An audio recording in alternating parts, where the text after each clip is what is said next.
Here, Braxton Wharton, he's got it, 20, Wharton Hometown.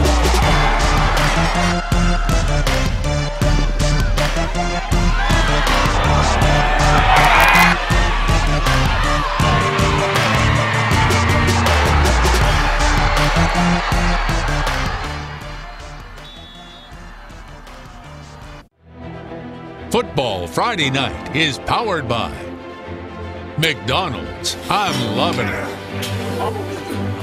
Stars and Stripes. Get away and play. Chevrolet. Find new roads at your local Chevy dealer. Great deals on furniture. See it, buy it, take it home today. Game time, boy. Nissan. Innovation that excites. And Jostens, celebrating moments that matter.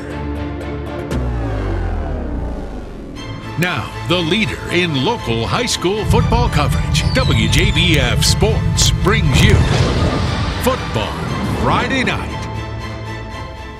Feels good. Welcome into the Friday before Football Friday Night. I'm News Channel 6 Sports Director Brendan Robertson, alongside my five-star recruit, Mr. Zach Hughes. This is our 30-minute jam-packed high school football preview show. That's right. For the next half hour, we'll get you ready for the 2018 season across the CSRA. Plus, we have a special story on former Washington County star A.J. Gray. But we had scrimmages all across the area tonight, and many teams begin the season 1 week from tonight. That's right. So here's the breakdown about what you can expect from us. We cover more than 50 high schools in the area. Every week, we'll bring you a full half hour of highlights, scores, post-game reaction. Each week, you can catch our Game of the Week on Game Night Live at 7:30 on MeTV 6.2. You can hit us up on Twitter, send us your scores. We'll be tweeting out scores and highlights, and you can find them posted each and every week on WJBF.com on the sports page.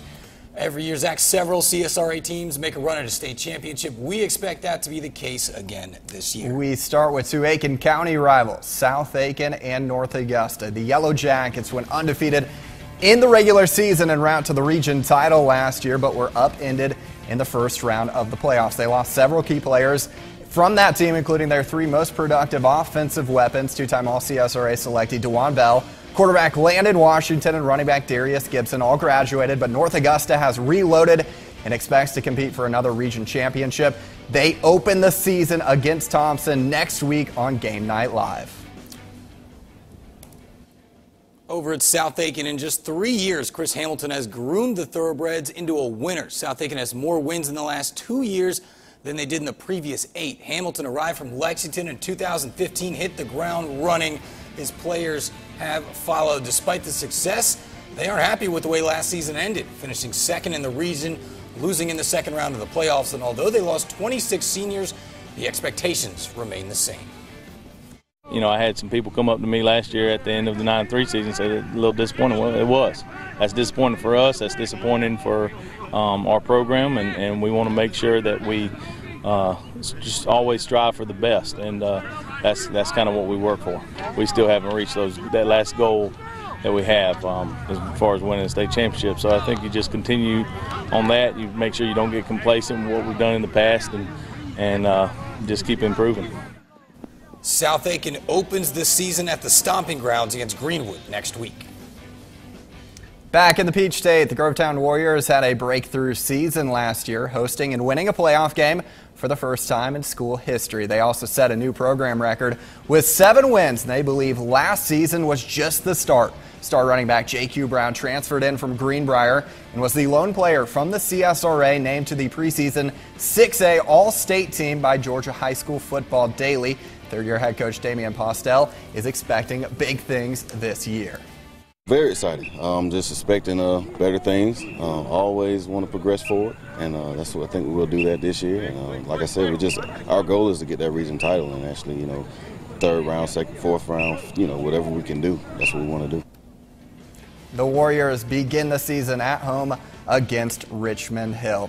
Across Columbia County, the reigning region champion Evans has improved in each of its first 3 seasons under Lemuel Lackey.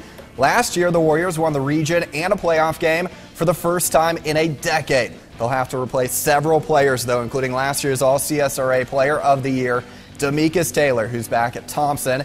It's the youngest team Lackey has coached in his 12 seasons, but he expects the standard to remain the same.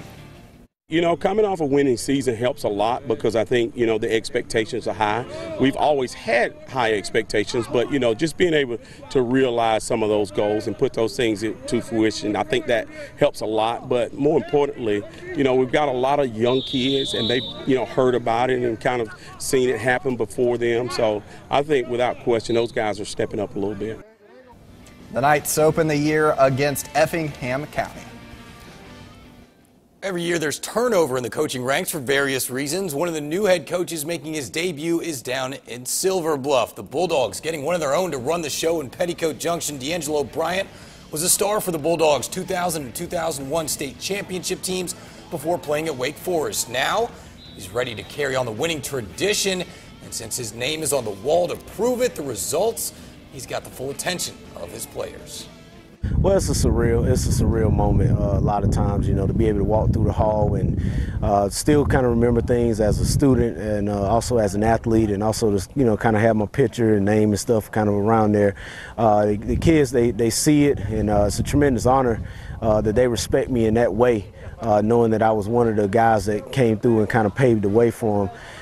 But it's very surreal to kind of be back and to be back around family and such a great community and such great and loyal fans at Silver Bluff High School. Silver Bluff opens the season against Wilson-Elko 2 weeks from tonight. One of the winningest programs in Georgia high school football history is beginning a new era. Michael Youngblood preparing for his first year as the head coach of the Thompson Bulldogs.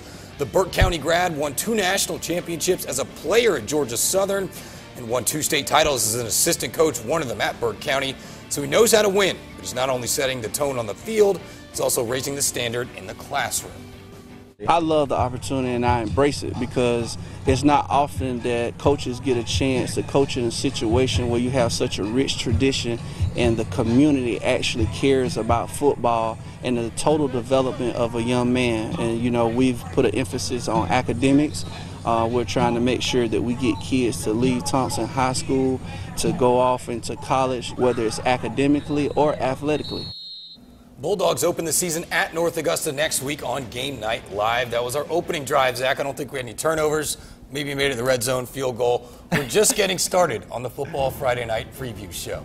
Coming up after the break, former Washington County star A.J. Gray's playing career came to an abrupt end just before his senior season at Georgia Tech. We'll share his story coming up next. Supporting high school athletics, McDonald's, proud sponsor of Football Friday Night.